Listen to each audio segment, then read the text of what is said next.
The U.S. government announced it has arranged with donors of Yemen to increase humanitarian aid to the country. This step comes before the new Yemen's Donors Conference, expected to be held by mid-March. It shows the commitment of the American administration to support Yemen and end the conflict. The following report has more details.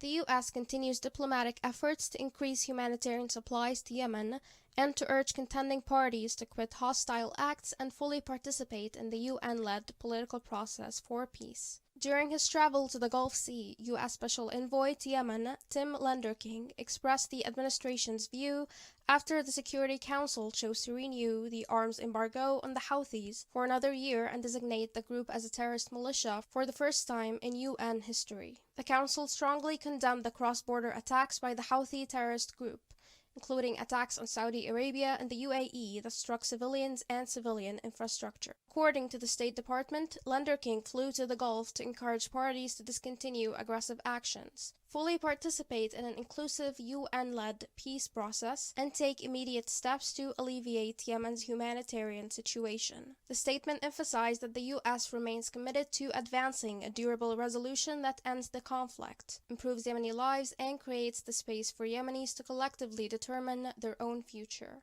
affirming that justice and accountability will be critical to ensuring sustainable peace in Yemen. In preparation for the next high-level pledging event for Yemen, co-hosted by the UN, Switzerland, and Sweden on March 16, the envoy will address combined efforts with Gulf donors to help support the humanitarian response for the people of Yemen this year.